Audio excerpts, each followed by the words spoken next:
todos, a menos que sean administradores, patólogos, a todos se les va a morir algo, en algún momento. A menos que sean patólogos, pero igual a todos se les va a caer una lámpara. A todos les va a pasar eso. Pero pocos van a tener la satisfacción de lo contrario, de salvar una vida. Y eso solo se hace cuando sabes lo que tienes que hacer. Y estás tan convencido de lo que tienes que hacer, que empiezas a mandar al diablo a todo el equipo que no sabe, y por inercia ellos van a hacer lo que quieren. Así que, y eso es bonito. No solo es bonito, o sea, es parte, yo creo, de lo que no es escrito en competencias ni nada, pero creo que es algo de lo que debemos cambiar. Porque el poder revertir eso cuando es posible es, creo, una de las mayores satisfacciones y logros de la carrera en sí. Es muy, muy, muy gratificante poder ser competente hasta ese nivel. Pero si no puedes hacer eso. Y eso depende mucho. De entender cosas como los conceptos, por ejemplo, de anafilaxia. Yo no puedo entender a veces como, sabiendo que una persona es sensible o alérgica a la penicilina, le ponen penicilina. ¿No? Ahí no hay una idea de, la gente no lo han leído o no lo han visto, porque si todo es una cosa también se te queda grabada. Si yo hablo algo de esto de los marcadores y todo, porque alguna vez sí me ha tocado ver crucelitos con todos los efectos sensitivos, todo. Y eso es significativo. Eso te ayuda a marcar ciertos conocimientos. Por ende, no es nuestra obligación tampoco decirles que tengan que venir a clases. Yo sería también bastante hipócrita de mi parte decírselos, cuando yo entiendo y celebro el hecho de que ustedes, si no vienen, no vienen. Pero obviamente si no vienen se tienen unas consecuencias, que deben ser que ustedes son capaces de, sin venir, poder lidiar con las evaluaciones. Y creo que el examen demuestra que no. Porque el examen es así, en otros tal vez sí pueden, ¿no? Pero lamentablemente, o sea, como es la dinámica del examen, es bien complicado. Mucho peor. Acá hay más imágenes. Y es medio contradictorio porque debería haber más explicación en muchas cosas que las hay. Porque el sistema musculoesquelético es extenso. Es bastante extenso, hay muchas cosas que ver. Como digo, todo esto es de nicho. Pero trataremos de ver lo que más van a ver ustedes. Hay cosas que estamos dejando totalmente de lado, que de repente sería bueno tener tumores ni vamos a tocar. Pero hay cosas que sí van a ver. Y dentro de eso, todavía no ha pasado, pero probablemente pase ahora que se está jugando el Mundial. Porque si ustedes recuerdan el partido de ayer, no han sacado ni una tarjeta, ¿no? A pesar de que ha habido lesiones. Bueno, lesiones no ha habido, pero ha habido faltas medias interesantes. Pero en el primer partido se han bajado 3 personas, ¿no? Porque había unas lesiones terribles. Y sí estaba bravo, creo que era México, ¿no? Y sí ha sido un partido fuerte, ha sido bravo, ha sido... ¿Y cuál es el tema? Las lesiones, los movimientos propios de los deportes hacen que existan lesiones que en la vida normal no podrían ocurrir. Para empezar, simplemente, ¿no? Un mal movimiento te puede producir un problema en el rodillo. Y eso obviamente te produce impotencia funcional, lo que ustedes ya conocen, mayor o menor grado. Hasta fracturas puede haber. Entonces, la evaluación primera, porque esto no es solo cuestión del deporte de alta competencia, porque estas personas han entrenado su cuerpo, menos en Perú, obviamente, me pregunten a Manco, han entrenado de forma que están resistiendo 90 minutos corriendo y demás, ¿no? Y ya le da, cuando no les da, pues existe una estrategia a nivel de equipo para no hacer eso. Por eso a Messi lo han sacado ayer, ¿no? Porque ya no pues el Messi de 20 y pico años. Si se lo exiges, ahí sí se rompe. Entonces, están preparados para esto, pero aún así puede haber lesiones. Y con mayor razón, a tu amigo que para sentado en las clases y se va el domingo a jugar pichanga, también no puede pasar. O a tu tío, lo mismo, ¿no? Y de hecho pasa. Y eso, muchas de las cosas que vemos son eso. Lesiones musculares, contracturas, esguinces, fracturas, ¿no? Entonces, a eso nos vamos a referir. Ahora, recobrando el tema de las lesiones que pueden ocurrir ahora en un partido de fútbol, nosotros queremos saber qué es lo que ha pasado, ¿no? Por eso hay clínica. ¿Pero por qué? Porque queremos recobrar al máximo el potencial de esta persona, y eso depende de un tratamiento oportuno y sobre todo de saber qué ha pasado. Si hay una lesión susceptible de reparación, por ejemplo una ruptura del ligamento colateral lateral, ¿no? Y no lo reparo, al final eso va a incidir en su performance a futuro. Así que necesito saber, yo necesito detalle, necesito resolución. ¿Quién me da mayor resolución para aquí? La resonancia magnética. Pero nadie toma una resonancia y la lleva hasta el campo de juego. Y hay otra cosa, ¿no? El hecho de sacar a una persona que rinde significa que el equipo va a dejar de rendir. Y el mejor ejemplo es ayer. Porque en Argentina es un equipo que patea duro y ha seguido pateando duro un mes y no ha tenido más oportunidad de gol. Entonces, lo importante para ellos es saber si la persona puede continuar, si no puede continuar o no. Y para eso no vas a llevar un resonador, ¿no? Ni vas a sacar a la persona para un resonador. Entonces, lo primero que se hace es ¿qué? Una ecografía, ¿no? La ecografía puede ver muchas cosas, tiene una resolución. El único problema es que unas cosas no va a ver, porque estamos hablando del sistema musculoesquelético y hay hueso de por medio. Pero si hablamos de desgarros, si hablamos de edemas, si hablamos de ruptura de ligamentos colaterales, sí lo vemos. Entonces lo primero que se hace es una evaluación, una ecografía que es muy buena, y la resonancia se queda para tener muchísimo más detalle, porque ahí puedo distinguir todo. La tomografía no. Recuerden que estos tejidos, ¿no? Tejido blando, músculo, fascia, tendón, ligamento, todo, tiene una sola densidad, ¿no? Para los rayos X, la densidad de agua. Y al final no da una disquisición en rayos X. Los huesos sí, obviamente, y para eso tiene su lugar. Y la tomografía no va a dar una disquisición tan adecuada. Entonces una tomografía no me va a ayudar. Pero la resonancia sí, porque trabaja con la densidad de protones y de hidrógeno, ¿no? Entonces, dependiendo de la cantidad de un tejido, que ahora sí, el músculo tiene mayor cantidad que el tejido fibroso, y así sucesivamente, sí nos va a poder diferenciar. ¿Ok? Aparte que hay diferentes formas, ¿no? Por ejemplo, el hueso tiene edema, pero también tiene médula. Entonces, si la médula me interrumpe, entonces hacemos una saturación de grasa, suprimimos la grasa en la secuencia y podemos ver mucho mejor el edema. Entonces hay varias secuencias que incluyen T2, densidad de protones, gradientes Spinetto, todas esas que son medias rápidas para ver en la resonancia.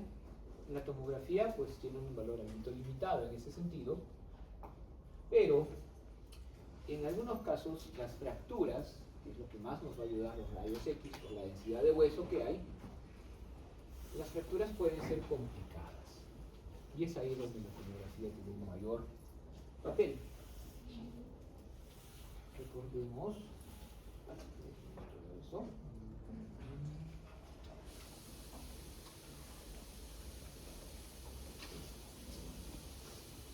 El tejido normal, muscular, porque es lo que estamos viendo acá, tiene una característica. Son células, ¿no? El músculo estriado generalmente, que tienen un origen y una inserción. Estos músculos se agrupan en paquetes.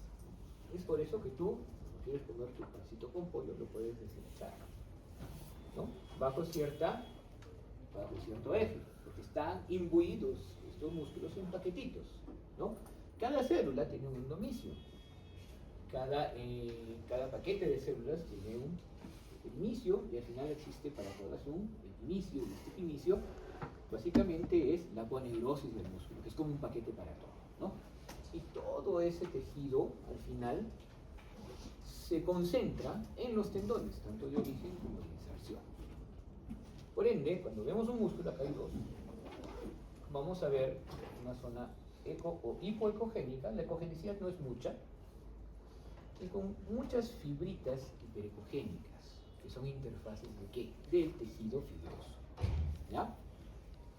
Este patrón, que también se repite acá, aunque ustedes podrían ver que hay una raya continua, ¿no? Por acá, y eso nos hace demostrar que son dos músculos diferentes.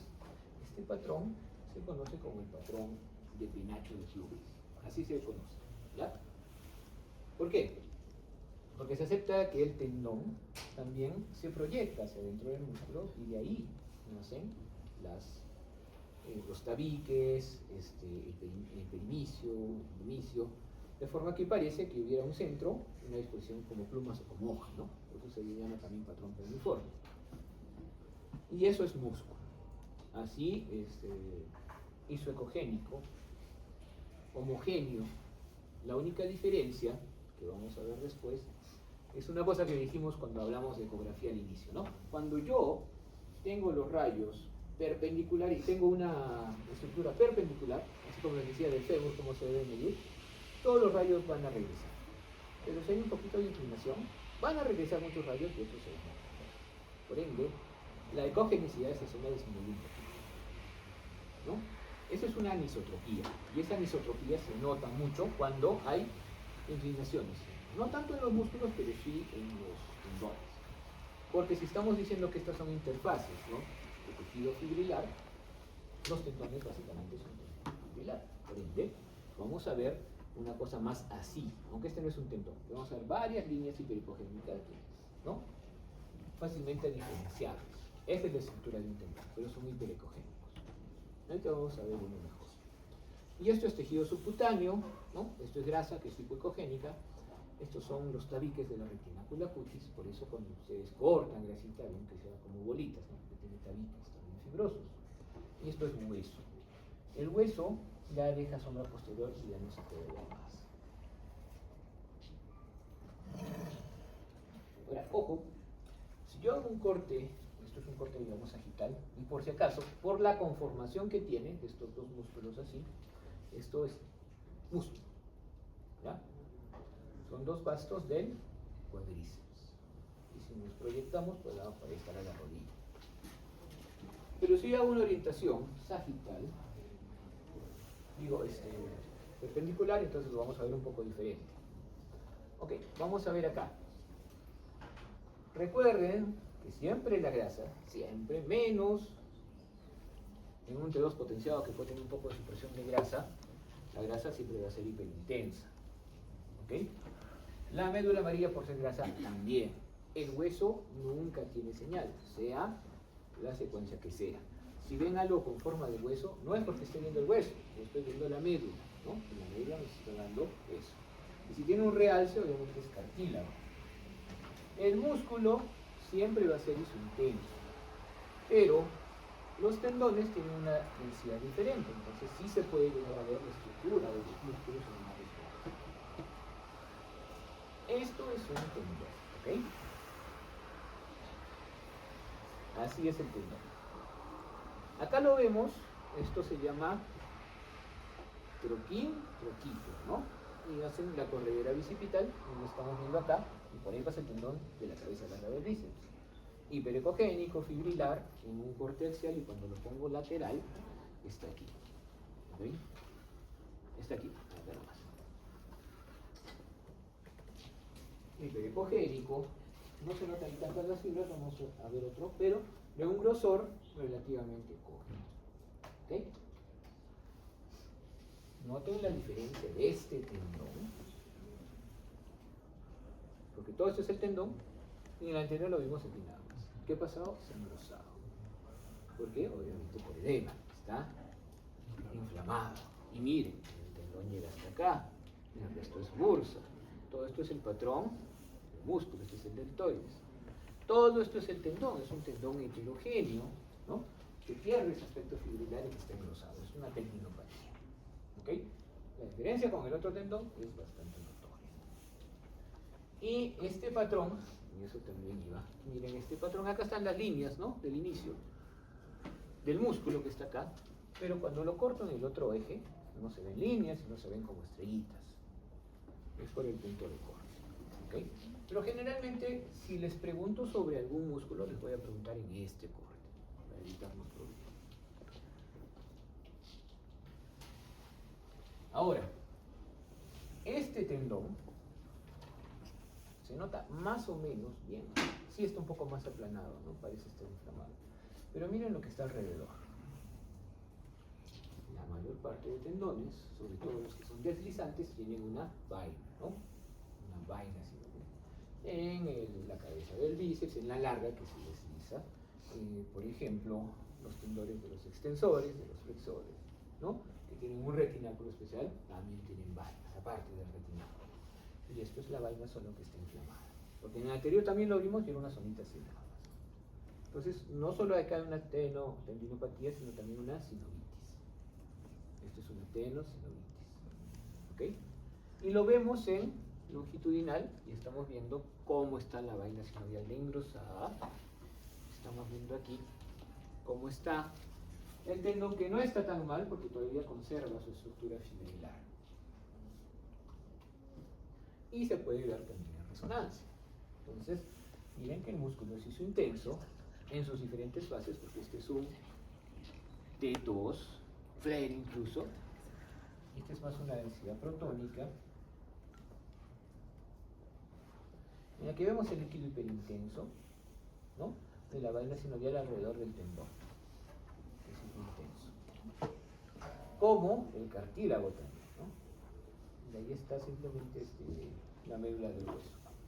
Pero aquí, lo que estamos viendo, con otra intensidad, es esto. Entonces, ¿qué es eso? Eso es edema. Y como es un T2 flare, ¿no?, probablemente no está tomando la sinovia, pero sí está tomando el edema que está en el hueso. La resonancia es especialmente buena para ver edema. Y edema que probablemente no se vea de otra forma.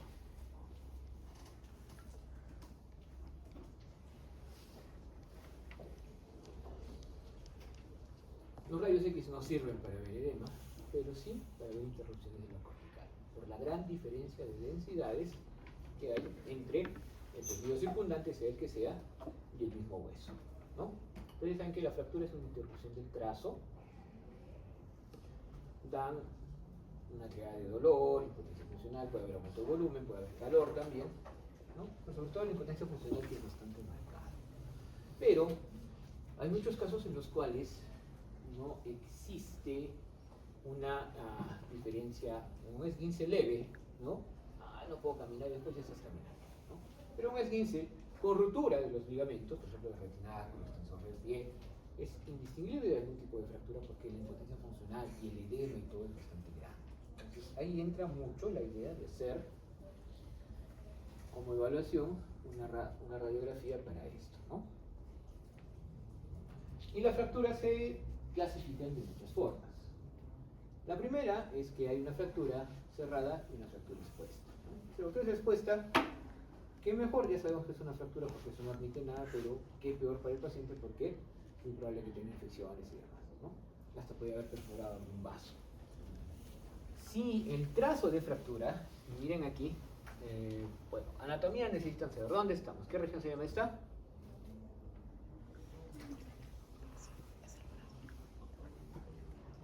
Si me dicen la rodilla, yo me voy. Es el codo. Entonces, este es el radio, este es el cúbito, y estamos viendo aquí que el olicra no ha tenido una fractura completa, ¿no? Cuando el trazo completo obviamente se separa. Sí, eso está feo, pero generalmente el tema no va por ahí, ¿no? Por ejemplo, las fracturas de la diáfisis, del fémur, que sí son completas, ¿no? Y que no se ven tan aparatosas como esta. O fracturas de pero también hay fracturas incendiarias, ¿no?, en las cuales no llega el trazo a tomar todo el espesor del hueso. Y eso es bueno. ¿Por qué? Porque la idea de reparar una fractura pasa por maximizar la oportunidad de su funcionalidad, ¿no? Entonces, si yo reparo mi fractura, sí, perfecto, pero si el hueso está así, compromete la función. Pues muchas fracturas se tienen que reducir de una forma en que queden lo más centradas posible, y si no se puede, por la naturaleza de la fractura, porque son varios pedazos, pues, plaquitas, clavos, una fisura generalmente va a curar con inmovilización, ¿no? Eso es lo bueno de las fisuras. Ahora, aquí no hay un trazo bonito como en las fisuras, pero tampoco hay una fractura completa, ¿no? Entonces, eso es una fractura interlobar. Una fractura ha ocurrido, pero lamentablemente debido a la falta de calcificación, ¿no?, que generalmente se produce en los niños, lo que ocurre es que a pesar de que el trazo está feo, no llega a ser una fractura completa, ¿no? El ejemplo más conocido lo tienen ahí, la fractura de Coles. Ahora, por esa elasticidad, hay muchas veces que la fractura toma una forma de rodete, pero no llega a tomar las tablas externas, las epífisis, como acá, ¿no? Que no se ve tanto, pero están un poquito engrosadas. Y esta es una fractura en rodete de todos, porque hay una fractura de toda la circunferencia, pero las tablas están muy bien. Y la idea es,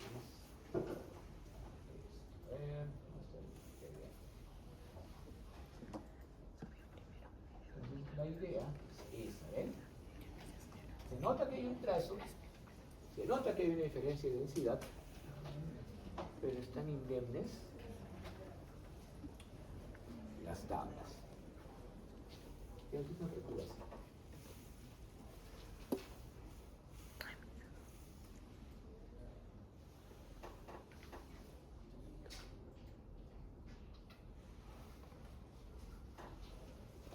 El hueso permite movilización, permite movimientos y también sostiene el cuerpo, ¿no? No solo porque tiene un hueso compacto, sino que el hueso esponjoso, trabeculado, tiene una disposición de trabéculas que actúan como un canal de fuerza para que el peso se distribuya y vaya a sonar hacia el pie. Ahora, esto, incluso las tablas, pueden verse comprometidas por enfermedades varias. Pueden ser sistémicas, ¿no? Como por ejemplo la osteoporosis o la osteomelitis, ¿no? Es un tipo de tumor que va a dar lesiones osteolíticas, o metástasis solas nada más, u osteogénesis imperfecta, o N cosas de hueso, ¿no? Y ese hueso débil por estructura es mucho más fácil que se rompa por cosas que no se rompen, ¿no? Entonces acá sí, esto es una metástasis. Y había una fractura de el tercio proximal del húmero, ¿no? Acá está la escápula, justamente por una metástasis. Entonces, un golpe en esa zona le puede haber provocado eso. Y eso que es muy común, ustedes se dan cuenta que está el fémur, ¿no? Porque esto es la coxa, aquí está la cabeza y hay un trazo muy interrumpido. Aunque no se nota un trazo de ruptura, ¿por qué? Porque lo que ha pasado es que ha habido por fatiga, por patología que puede tener una osteoporosis, una ruptura del cuello, y lo que ha hecho el cuello no es salirse, sino irse contra la cabeza. De modo que no veo un trazo claro, pero veo que el cuello y la cabeza están alterados. Esto es una fractura por impactación, pero patológica al fin. Muchas veces el abuelito está caminando y se cae, ¿no? Y vemos eso. Y decimos, la caída le ha provocado la fractura, cuando generalmente es al revés, ¿no? La fractura le ha provocado la caída. Bueno, pero al final la caída. Muy diferente es que por un movimiento, algún hueso que está relacionado con un tendón de un músculo importante pueda presentar una ruptura de alguna saliente, en este caso en el calcáneo, como pueden ver, ¿no? Por culpa del tendón de Aquiles, ¿no? Que es el tendón conjunto de qué músculos, los gemelos, el gastrocnemius y el isósceles, ¿no? Y el plantar del lado está por ahí, pero no fastidia. Y lo mismo acá, ¿qué ha pasado? ¿Qué había acá? La tuberosidad, ¿no? El sitio de inserción del tendón de la rótula. ¿Sí? La abulsión y está para acá. De tal suerte que incluso por la fuerza, incluso la rótula tiene una... ¿Cómo se llama eso? Son las fracturas. Se llama... Luxación. Miren, luxación no lo estamos viendo, pero obviamente es la salida de un hueso, ¿no? Esos son fracturas por abulsión. Las fracturas cominutas generalmente son dos trozos. Más de dos trozos son fracturas complejas, ¿no? Y si los trozos son varios y pequeños, son fracturas cominutas. Lo que podemos decir de eso es que ahí la tomografía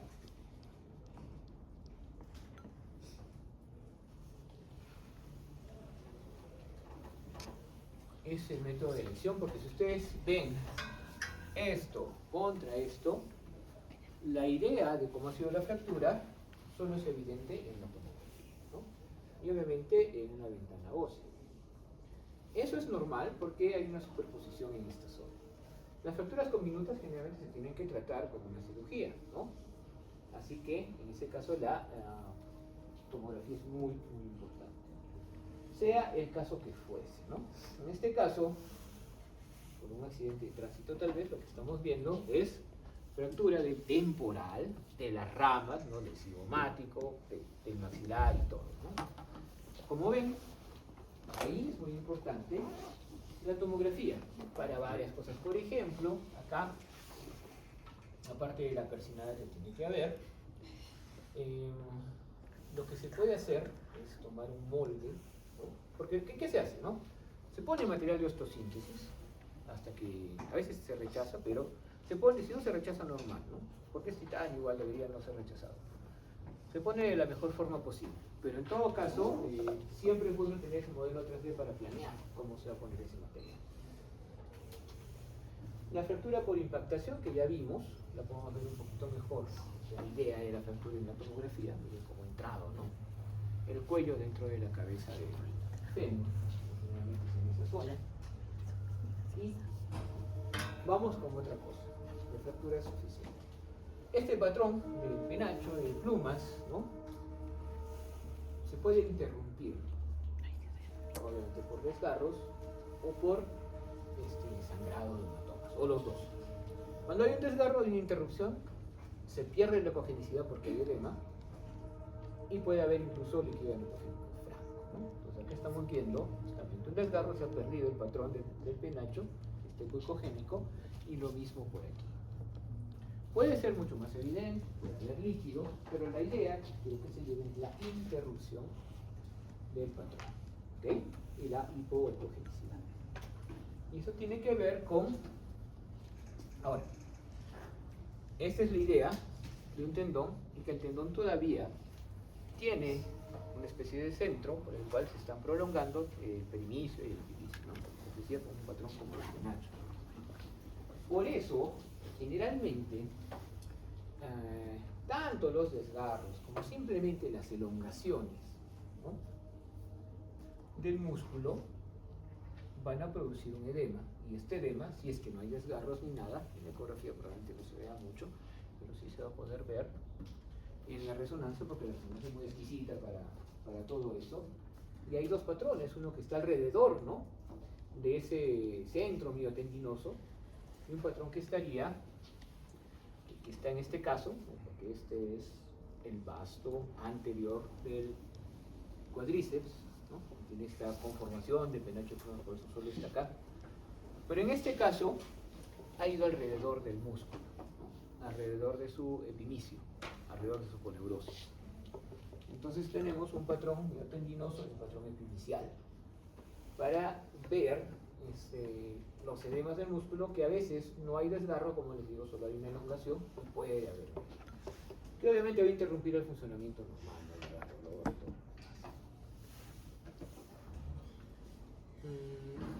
La tendinitis o la tendinosis de Kerben se da a nivel de la muñeca, ¿no?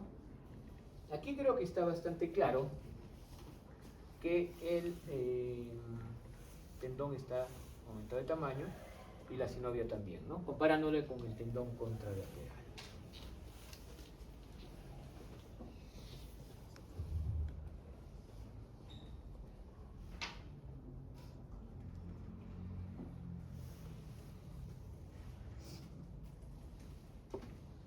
Y en una resonancia se ve muchísimo mejor, porque este es el tendón afectado.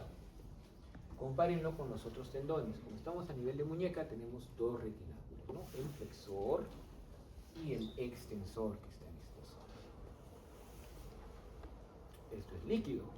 Entonces estos son vasos. Hay algo de líquido alrededor de los huesos. Estos son los huesos. ¿Y por qué tienen señal? Acá no tienen mucho, acá no tienen mucho porque es la cortical, pero hay una buena cantidad de cartílago entre ellos. Y lo demás es médula.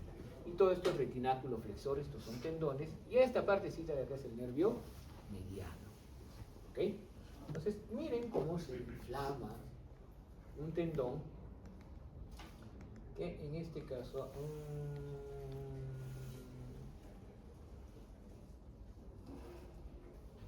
es cutáneo. Imagínense que se haya inflamado un tendón en este retináculo. ¿Quién va a sufrir? El nervio, ¿no?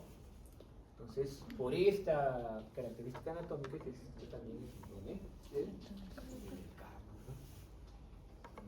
Muy bien. Otro ejemplo de tendinocinovitis, ¿ya? Esta vez en axial, y compárenlo con un tendón normal.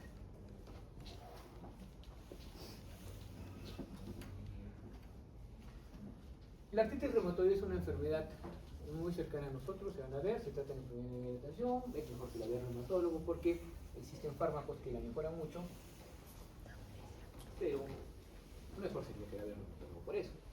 Estos fármacos provocan buenos efectos secundarios.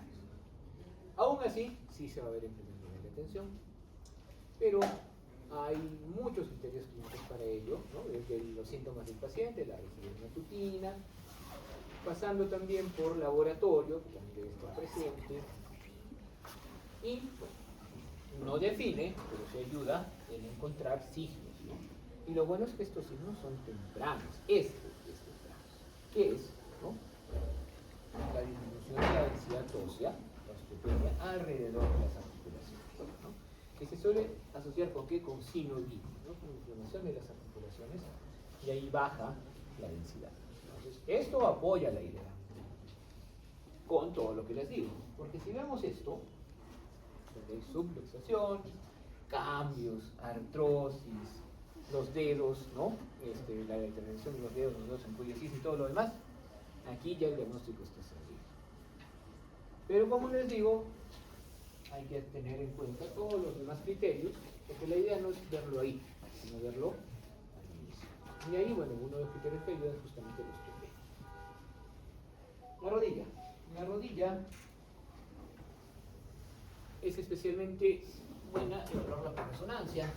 Por ecografía se ven ciertas partes, ¿no? Como los ligamentos colaterales, parte de los meniscos que no ayudan mucho en realidad, el tendón rotuliano, por ende se ven las bursas, ¿no? Podemos evaluar los tres recesos de la rodilla, el central, el lateral y el medial, pero más no. ¿Y qué nos interesa evaluar mucho? Los meniscos y los ligamentos.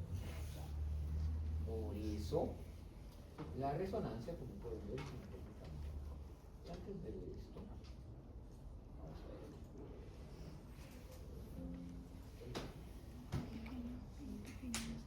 Miren aquí, esto es en sagital, es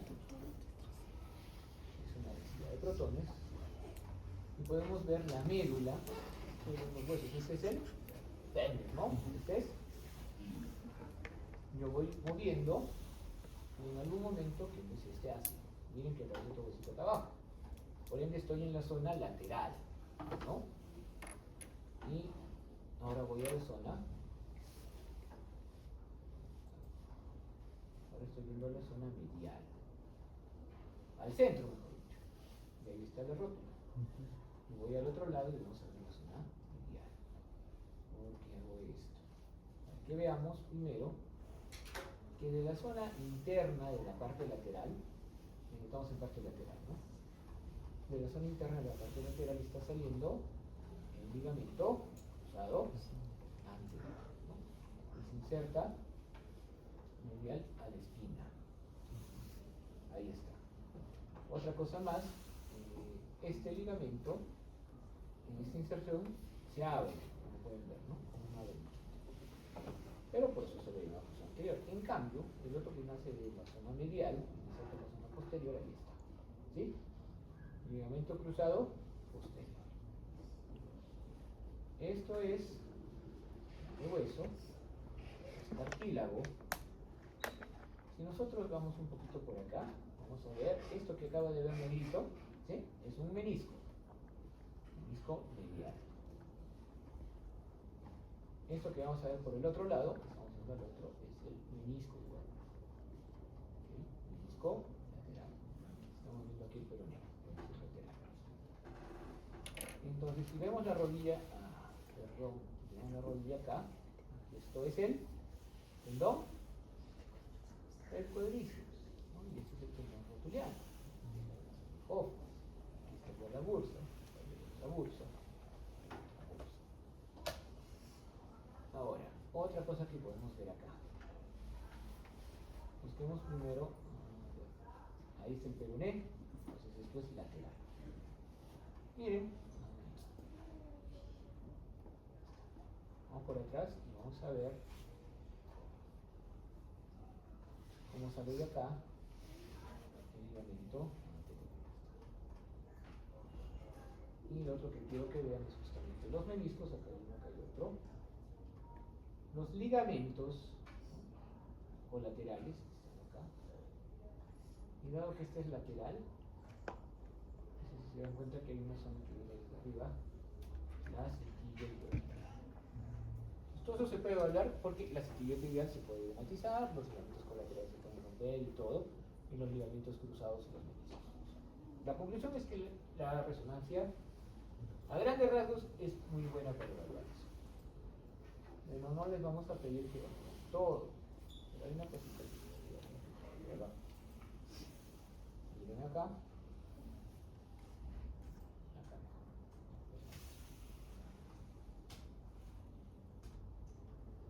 ¿Qué es esto? Ya dijimos. Posterior, ¿no?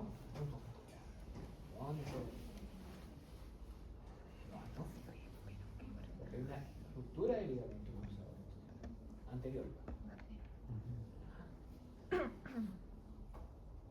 Una cosa, porque obviamente podemos hablar un montón de acá, pero creo que lo más importante es reconocer un poquito la anatomía. Muy bien. Sigamos, ya con esto terminamos. Hablaremos un poquito de osteomielitis. La osteomielitis es una infección que llega hasta el hueso de varias vías, ¿no? Puede venir por otra infección de forma hematógena, puede venir por contaminación de tejidos contiguos o por diseminación.